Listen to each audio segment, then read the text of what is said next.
Oh, hello Matt. How are you doing today? Hi Sam. Yeah, I'm doing really well, thanks. Yeah, jolly good.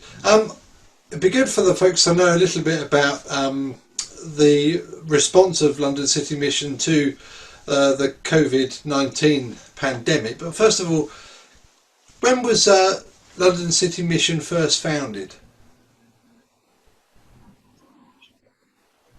London City Mission, yeah, it was founded uh, in 1835, and actually Wednesday next week will be our 185th birthday on Wednesday the 16th. Oh, fantastic! Excellent. And how was it formed? How was the mission Yeah, formed? yeah. Well, there was a founder called David Naismith. He was a young Scotsman with a lot of zeal, and he'd set up Christian societies around the UK and abroad.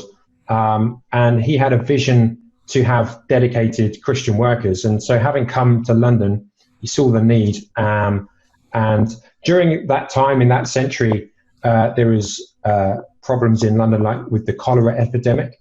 Many Christians were leaving the city, but he was saying, no, we need to go back in. We need to go back in to help people.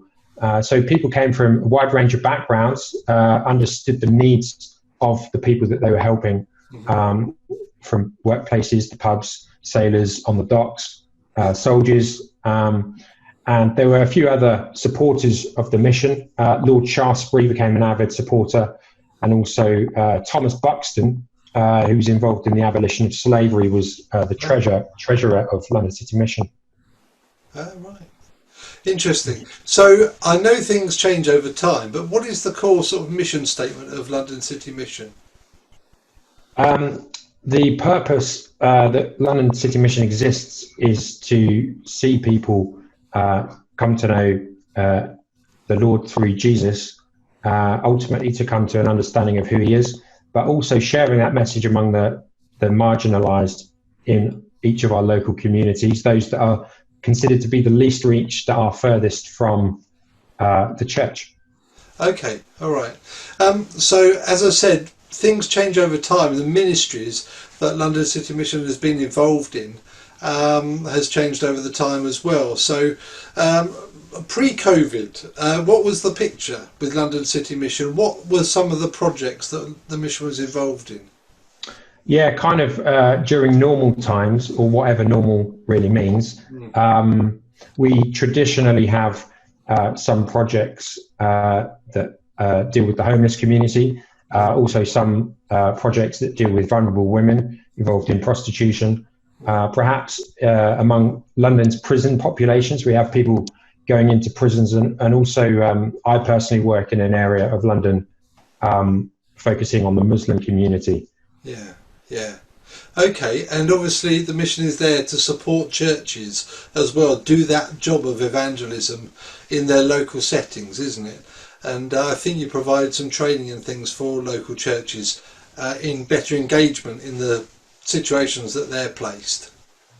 Yeah, so rather than actually do evangelism for the church and instead of the church, Yeah, we believe that God's mission for the world is being fulfilled through the church. And so that means that we're in a season where we don't want to do projects alone yeah. and kind of replace the church in any way. So we've got a big emphasis on training in the areas of evangelism to help local churches engage with their local communities. Fantastic, fantastic.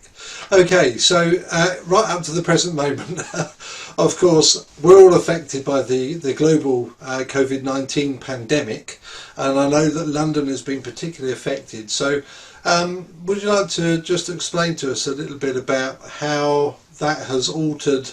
Well, first of all, the mission itself, internally, what Yeah. sort of things are you having to face now that you weren't before operationally? And then we'll go on to I'll go on to ask you about how it's affecting your outreach. So first of all, how's it affected you as a mission? Yeah, really, we've had to follow government advice when it comes to social distancing, and some of our projects have had to close. But actually, some of our projects are considered essential community projects. So, as key workers, those are still operating, such as homeless shelters and food banks in the local area. Yeah. But it's also meant that largely we've had to bring a lot of our programs online where we can, and actually help local churches, connecting with church leaders, encouraging churches, thinking about their mission strategy at this time.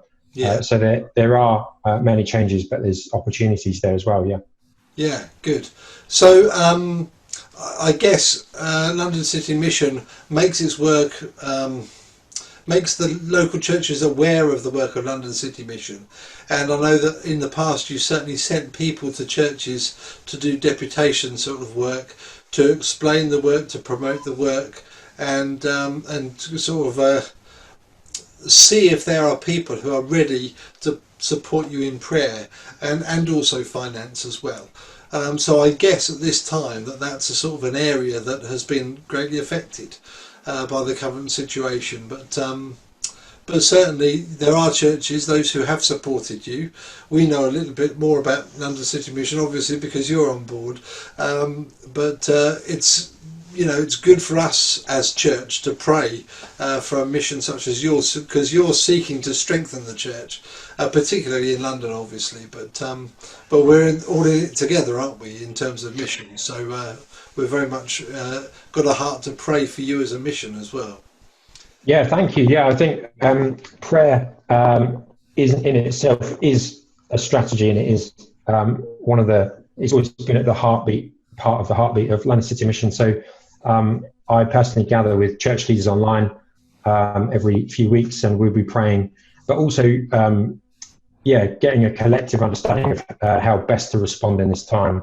There are some churches we're able to share some of our approaches to evangelism at this time, how we do that online, but also leafleting, how people from local churches can help with vulnerable contacts. But we have support network throughout the nation, and I think what happens in London does affect the rest of the nation, but we know that the COVID problem has also affected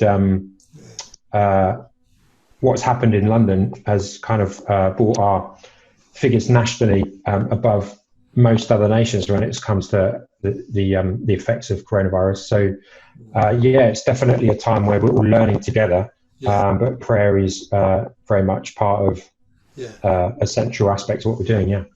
And how much of the sort of outreach ministry has been able to transfer itself online? I know that you've been involved in some discussion groups. Has that continued? Sort of Muslim Christian discussion groups. Has that sort of thing continued online, or is that just sort of on the back burner at the moment? Yeah, I mean, personally, I have a few contacts, and we're often going back and forth, being much more intentional, actually, to discuss faith topics over things like WhatsApp or different groups. So that's really encouraging. But especially some of our English classes that we normally run, I'm a team leader in a cafe project, but we've had to close the cafe and our rooms are not being used. But we're still doing a lot of that, as well as creative arts activity online for different parts of the arts community locally. So we're also hosting a more internal training course at the moment for people engaging with the Muslim community. So it's an opportunity actually where we're doing a lot of training so that more people in the mission as a staple diet can understand how to reach their Muslim neighbours. Actually, in London, about 1 in 8 people will be Muslim. Wow. So it's really important to have an understanding of Islam. That's right. Best to share the gospel in that context. Yeah. Oh, fantastic. It'll be interesting to see, won't it, how much the COVID-19 pandemic is transitioning ministries from one place to another, in a sense. It's be interested to see where we all land. But anyway, thank you ever so much for spending time. I know you've got a busy schedule usually, and you've taken time to spend time with us. So this is obviously for our little group of worshippers, but it's evident to us that the messages, the services that we're doing online are propagated a little bit, and we get a lot more views than we do have people on a Sunday. So I expect they'll be very interested to hear of some of the work that you're doing. So thank you very much for that. and yeah, be assured of our prayers for you in the future. Thank you, Sam. Yeah, I appreciate that. Yeah. Thank you. Okay. Take care now. Bye bye.